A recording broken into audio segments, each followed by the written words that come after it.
O Silas Malafaia falou antes do Jair Bolsonaro, um monte de gente falou, tá? Eu tava lá, como eu disse aqui, eu tava lá embaixo, tava vendo tudo de longe.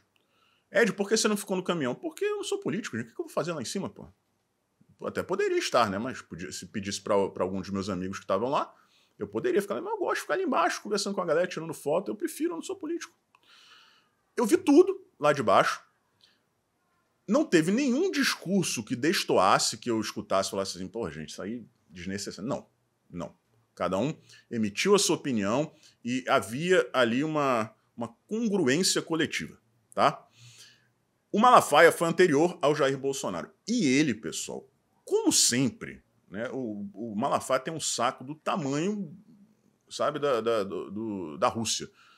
Ele soltou os cachorros de um jeito que eu ficava olhando ali, ficava, gente, eu tava com um amigo meu, e eu ficava, esse cara, não é que ele seja maluco, mas ele é corajoso demais. Demais. Eu não vou falar o que ele disse a respeito do Alexandre de Moraes, por motivos óbvios, né, pessoal, mas sobre o Pacheco ele falou, é um covarde. É um covarde. E eu acho que não existe nenhuma pessoa no mundo que discorde do Malafaia. Até a esquerda, ela agradece. A diferença é a seguinte: nós reclamamos da covardia do Pacheco. A esquerda agradece pela covardia do Pacheco. É isso. Agora, todo mundo acha que ele é covarde. Ele é mesmo. O Pacheco eu tenho mais respeito, para vocês terem uma ideia, quem quiser discordar que discorde, eu tenho mais respeito pelo Lula do que pelo Pacheco. Porque o Lula é um cara que mente, é um cara que rouba, é um cara que faz tudo que existe de errado na política, é o manual do Lula. Agora, ele faz aquilo ali em defesa do posicionamento que ele acredita, que é todo torto, todo errado, mas ele tá lá. Ele tem um norte. O Pacheco não. O Pacheco é uma banana amassada. É um nada. É um zero à esquerda. Então, né? E o bom do Pacheco é que vamos criticar mesmo. O máximo que ele pode fazer é o que ele costuma fazer. Um político que sai bloqueando todo mundo nas redes sociais. Né? E aí, pessoal, veio o Bolsonaro depois. Teve gente dizendo que o Bolsonaro pegou leve, que... Não achei. Ele foi muito mais incisivo do que ele foi lá em São Paulo, tá? Bem mais mesmo. Citou nominalmente o Elon Musk, agradeceu pelo que ele vem fazendo, falou sobre o avanço da ditadura, falou sobre a comunidade internacional entendendo o risco que o Brasil sofre. Aí eu acho até que ele... Não é que ele tenha pegado leve, eu acho que ele se expressou mal mesmo. Né? Porque não é um processo, né? O processo já foi concluído. O Brasil hoje é isso aí que a comunidade internacional está vendo.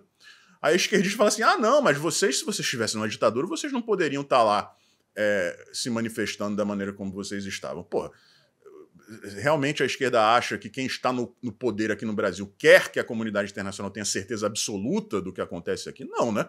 Então imaginem se nós fôssemos proibidos de nos manifestarmos pacificamente como a gente faz. Né? Não, eles não vão, agora estão odiando. Se pudessem, com certeza proibiriam.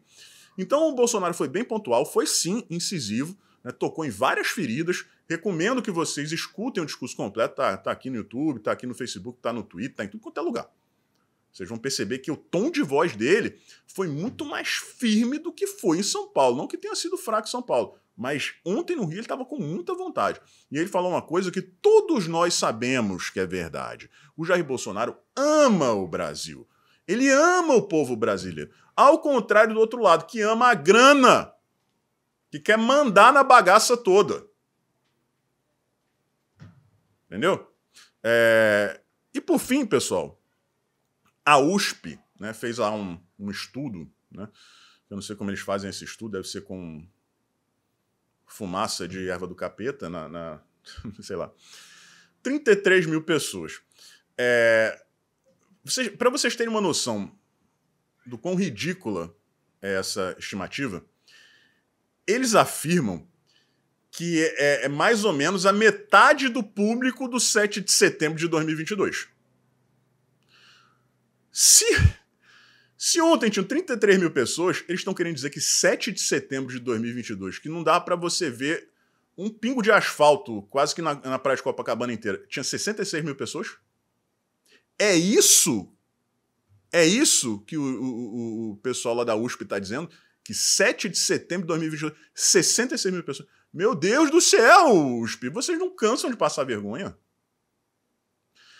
Eu vou falar a verdade aqui para vocês. Não chegou nem perto de 7 de setembro de 2022. Mas nem perto, porque nada se compara àquilo aqui no Rio de Janeiro. Nada se compara ao 7 de setembro de 2022. Nada chega perto daquilo. Eu duvido muito que algum dia algo chegue perto daquilo.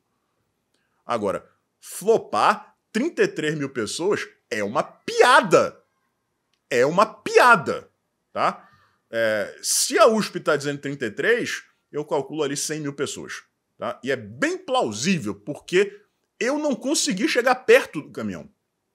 Eu tive que ficar na areia. E vi o Bolsonaro desse tamanho assim. Parecia o Nando Moura. Então, né, as imagens estão aí para provar, as imagens aéreas. Se quiserem comparar com o 7 de setembro de 2022, beleza. Aí vocês podem até dizer, utilizando o 7 de setembro como parâmetro, que foi um fracasso, mas porra, comparado com qualquer manifestação que a esquerda tenha feito desde a soltura do ladrão, porra, vocês podem até dizer que depois da vitória dele lá tinha mais gente na Paulista, né? Mas assim, se não tivesse também, porra, vamos combinar que, né? Mas enfim, gente, é isso. A repercussão tá sendo ótima. O Elon Musk também comentou, o Nicolas Ferreira fez um comentário no Twitter, mostrando um cartaz em agradecimento ao Elon Musk. Um jornalista norte-americano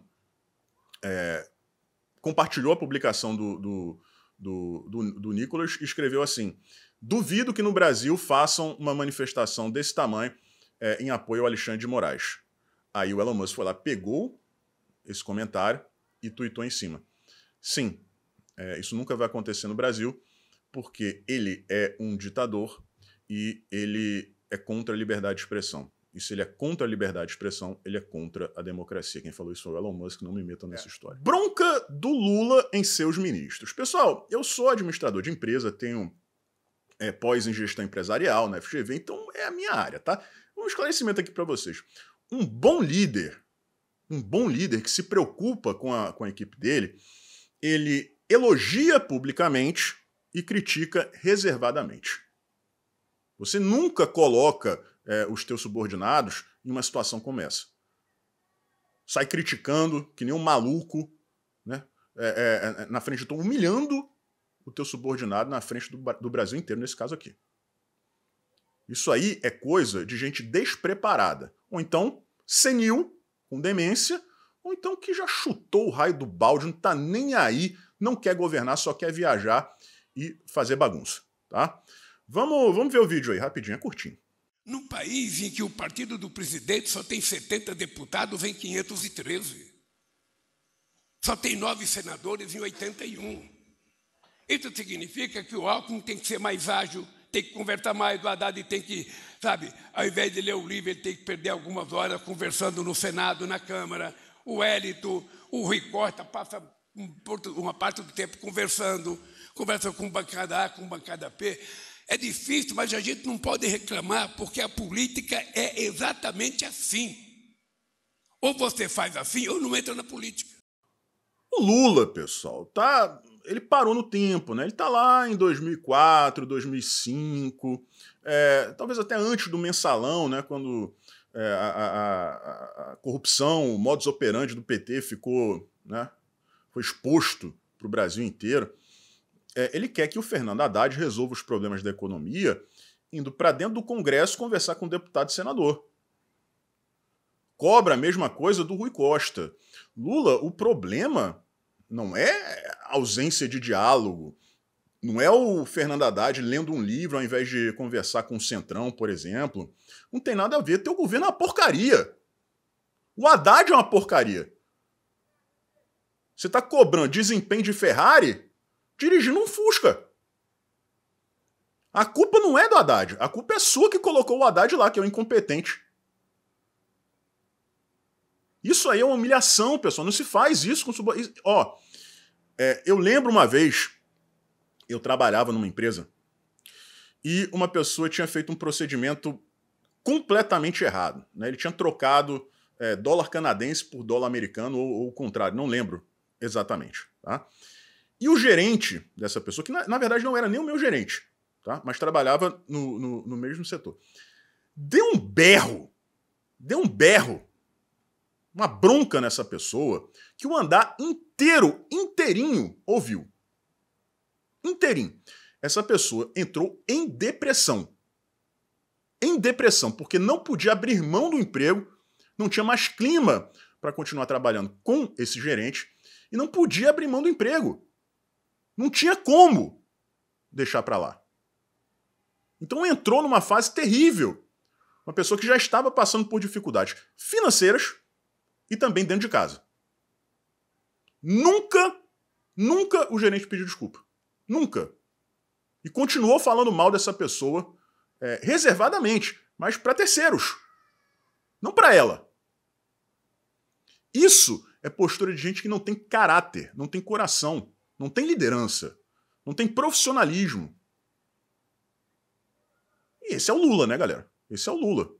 Dizem, né? Dizem que quando você bebe demais, você comete sincericídio.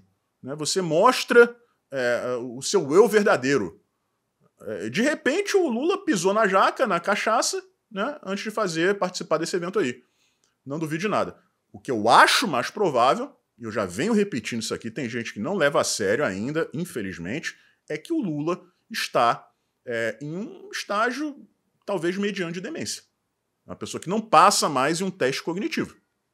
E quando a pessoa está com demência, ela perde a noção das coisas, da gravidade do que fala, principalmente. Perde o filtro. Esse é o Lula de hoje, pessoal. Só não vê que não quer. Ah, mas ele sempre foi assim. Desse jeito, não. Desse jeito, ele nunca foi desse jeito. Dessa forma, não. Nunca foi.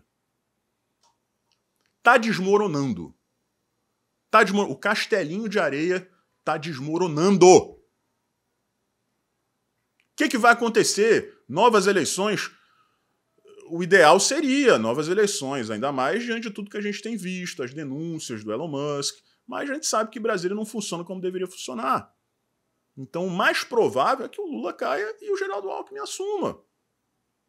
Vai dar um ar de semi-normalidade ali, né, porque ele é uma pessoa mais equilibrada, vai dar uma maquiada na situação, né, recobrar um mínimo de estabilidade política, e o Lula vai para o ostracismo, né, de onde ele nunca deveria ter saído. Aliás, ele nunca deveria ter saído da cadeia. O Moraes, pessoal, deu um prazo de 5 dias pro X, o antigo Twitter. Eu vou sempre chamar Twitter, tá, gente? Eu não sei, em algum momento talvez eu vire a chave, mas vamos tratar como Twitter aqui nesse vídeo.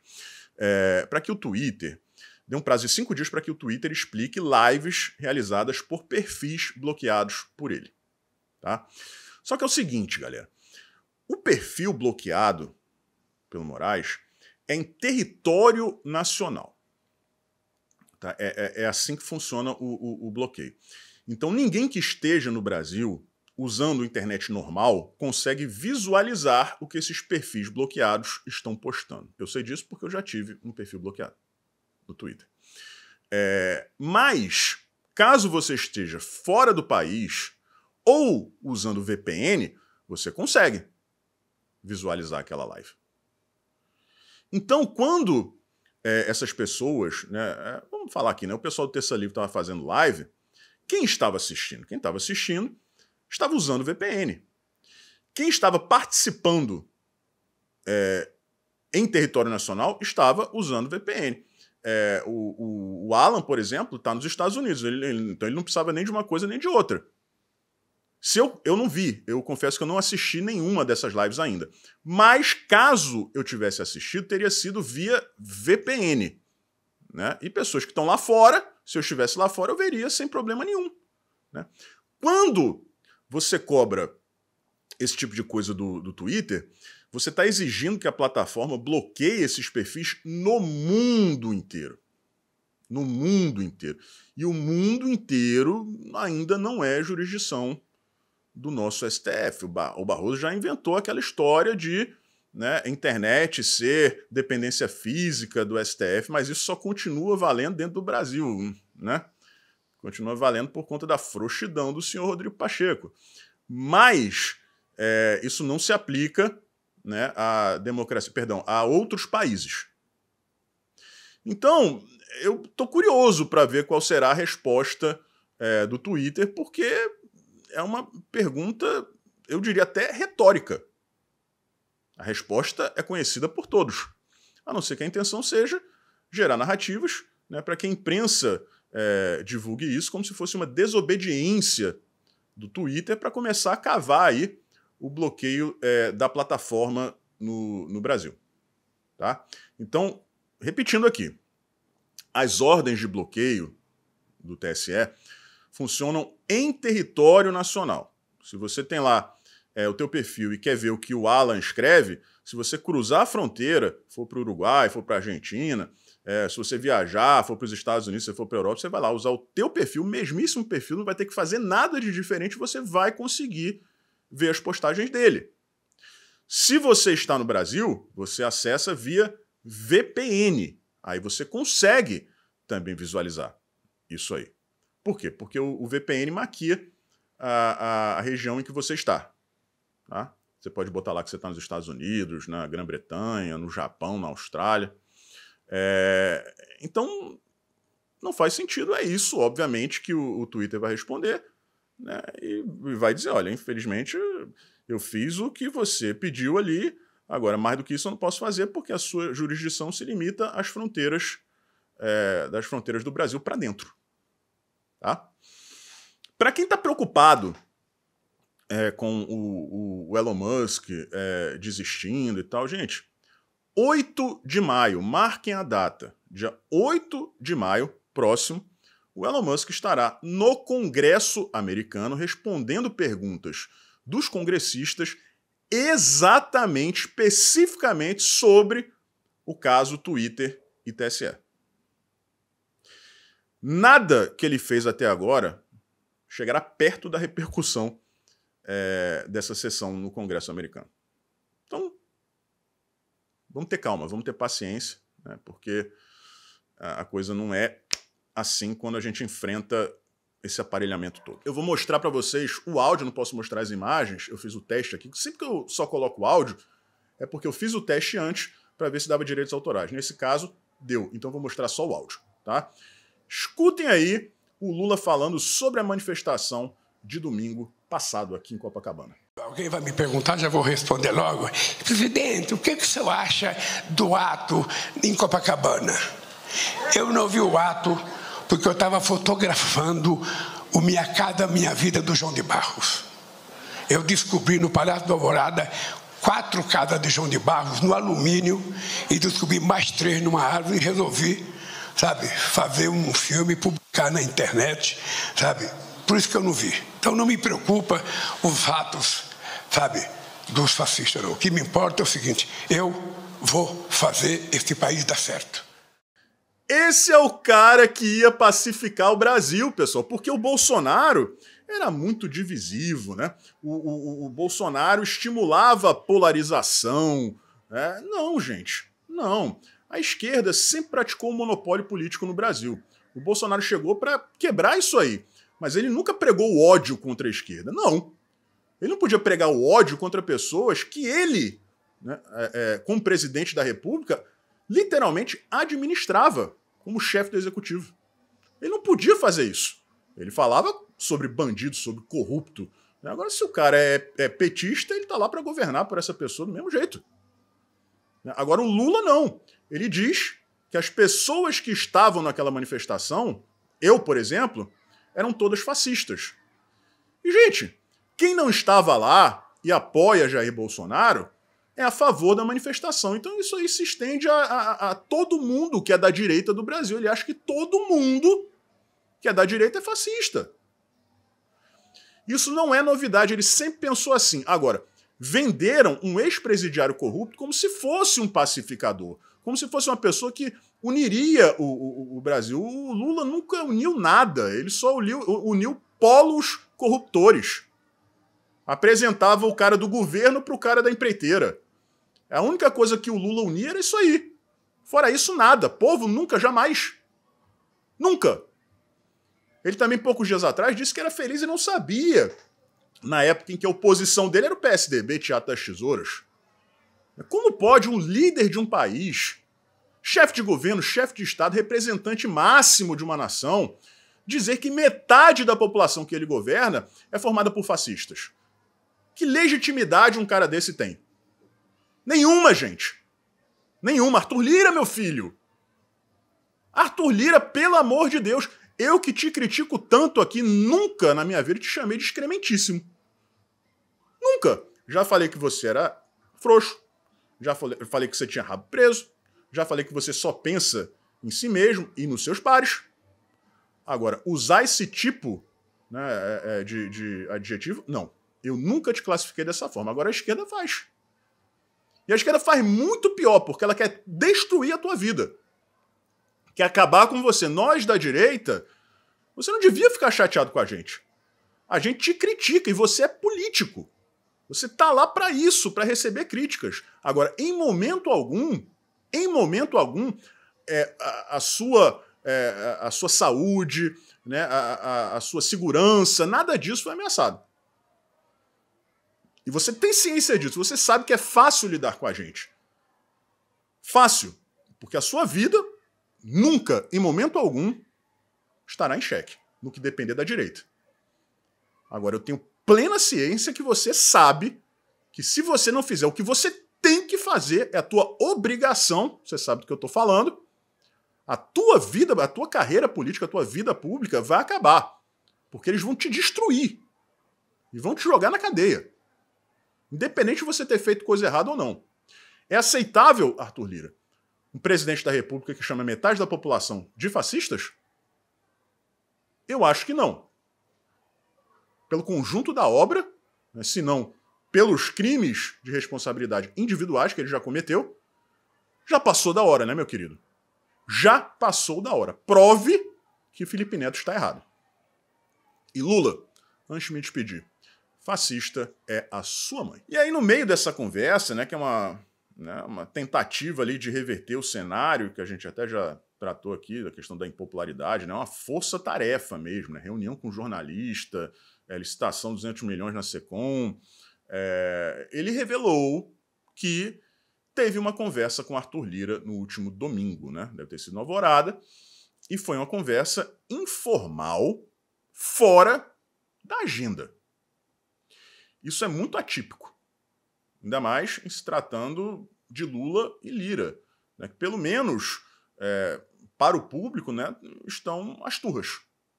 Eu vou ler aqui para vocês as declarações do Lula durante esse encontro com os jornalistas sobre essa reunião com Arthur Lira, que ele diz que não foi reunião, e vocês vão perceber vários detalhezinhos ali que realmente são nojentos, pessoal. Não tem outra palavra, são nojentos. Vamos ler aí. Abre aspas para o presidente da República. A gente tem um presidente da República ex-presidiário, gente. Eu não consigo normalizar isso. Todas as coisas vão ser aprovadas e todas as coisas serão acordadas, na medida do possível, com a presença do líder do governo na Câmara, do líder do governo no Senado, no Congresso, com os ministros que são os ministros responsáveis pela matéria, com a participação, obviamente, da Casa Civil e do ministro da Articulação Política. Isso vai acontecer. Portanto, não tem nenhuma divergência que não possa ser superada. Não vamos viver em uma eterna briga, afirmou Lula, argumentando que as turbulências com o Congresso são coisas normais da política. O presidente acrescentou, como já fez em outros momentos, que é ele quem precisa dos parlamentares, e não o contrário. Se não tivesse divergência, não haveria necessidade de a gente dizer que são três poderes distintos e autônomos. Cada um é dono do seu nariz. Bom, essa é a primeira parte, tá, pessoal? Ainda tem a segunda aí. O que ele está dizendo? As pautas vão passar, de acordo com ele. Ele está afirmando que as pautas vão passar.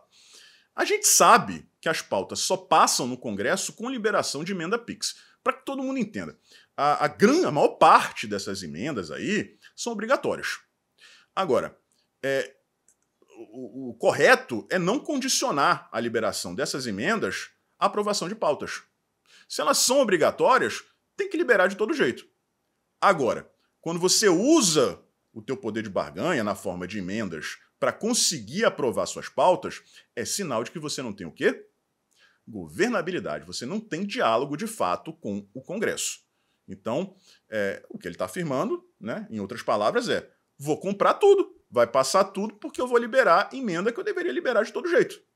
Né? E piada depois quando ele fala que são 3 poderes distintos, independentes e donos dos seus narizes. Porque a gente sabe, né, que esse papo aí é um passado distante, se é que no Brasil, na República aqui, a gente já teve isso, né? Vamos ler aqui a segunda parte. Aqui eles começam a falar especificamente sobre o encontro, tá, pessoal? Lula disse ainda que não é obrigado a dizer qual foi o conteúdo da sua conversa com o Arthur Lira. Em encontro fora da agenda, Lula e Lira conversaram no domingo no Palácio do Alvorada em meio à crise entre governo e o Congresso, agravada pelo conflito entre Lira e o ministro de Relações Institucionais, Alexandre Padilha. Abre aspas para o Lula. Eu não tive uma reunião com Lira. Eu tive uma conversa com Lira. Estão vendo, né? É diferente de uma reunião. Se eu tivesse uma reunião, teria trazido meu líder da Câmara, meu líder do Congresso Nacional, para poder fazer uma reunião sobre as coisas da Câmara. Foi uma conversa entre 2 seres humanos. Eu peço para vocês que não sou obrigado a falar sobre a conversa que tive com Lira. Ele usa umas palavras erradas, né? Eu vou tá gaga, gente. Afirmou Lula em café da manhã com jornalistas no Palácio do Planalto. Agora prestem atenção nessa parte, tá?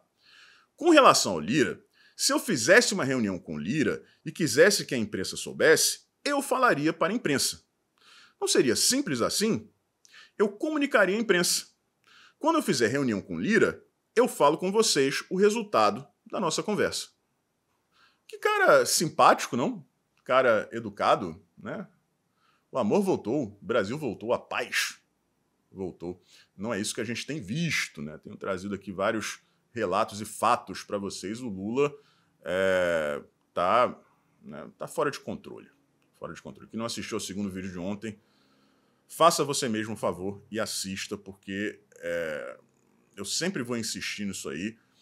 A oposição, já passou da hora da oposição exigir um teste cognitivo. O Lula não passa, ele apresenta claros sinais de demência, tá? Quando ele fala aí, pessoal, que não foi uma reunião, foi um encontro entre seres humanos, sabe, como assim, Lula? É uma reunião, pô. Vocês não são amigos. Encontro acontece entre amigos. Se são figuras políticas, o presidente da República e o presidente da Câmara, se encontrando na residência oficial do presidente da República, não interessa se está na agenda ou não, é reunião. Por quê? Vocês estão tratando ali de quê? Das casas de João de Barro que você encontrou, disse que encontrou aí no Alvorada, né? Você está conversando sobre o fim que você deu aos pedalinhos no sítio de Atibaia com os nomes dos seus netos, né, como é bom dormir em lençóis de algodão egípcio. É sobre isso que vocês estão conversando? Se vocês estão falando sobre coisas que interessam ao povo, né, como você como mandatário e o outro lá como presidente da Câmara, é reunião. Não adianta tentar, né, fazer malabarismo gramatical com uma coisa que é muito clara, né? Aí, pessoal, a gente pode até especular sobre o tom e o teor da conversa, né? A conclusão mais óbvia é a seguinte: o Lula, a coisa está toda errada aqui, né? É aquilo que eu já falei aqui. As emendas são obrigatórias, você tem que liberar. Não adianta você ficar aí, né, fazendo chantagem para aprovar a pauta, porque não é assim que as coisas funcionam. Tá errado. Isso aí é ano eleitoral e essas emendas têm que ser repassadas antes das eleições. Aí o Lula vai lá e vai dizer, não, meu ponto de vista não é esse, né? Não é ilegal eu fazer o que eu faço, então vamos aprovar aí as pautas, eu libero as emendas e vocês aprovam o que eu estou querendo. É possível que eles tenham conversado sobre processo de impeachment. Eu não tenho a menor dúvida de que o Lula perguntou para o Arthur Lira. Perguntou para ele se existia essa possibilidade, se ele estava pensando em pautar o pedido de impeachment, né? Que o Lula deve ter perguntado, com certeza, porque ele está se borrando de medo disso acontecer. Agora, a resposta do Lira, eu não sei qual foi, até porque eu não sei o que o Lira pensa. Se ele acha que no dia que ele terminar o mandato dele como presidente da Câmara e o Lula ainda estiver no Palácio do Planalto, ele vai se safar, o Lira é a pessoa mais ingênua da história a pisar em Brasília. Assim, é inconcebível para mim uma bunda velha como o Arthur Lira acreditar num negócio desse. Acreditar em promessa de petista, né? Bom, a gente vai ter que aguardar os próximos dias. Eu vou fazer 2 previsões e, ao contrário, né, de algumas pessoas aí que criticam, né, quando a gente erra, pessoas que não ousam, né, fazer previsões, apenas falam óbvio. Eu vou fazer 2 previsões aqui. Posso errar as 2, posso acertar as 2, posso acertar uma, posso errar outra, mas a primeira, nas próximas semanas vai chover emenda Pix, né, e as pautas serão aprovadas. E, repetindo o que eu acabei de falar, se o Lira entregar a cadeira da presidência da Câmara dos Deputados com o Lula ainda presidente da República, em no máximo 18 meses, o Lira estará preso. Independente de ter feito coisa errada ou não. Um forte abraço e a gente se vê por aí.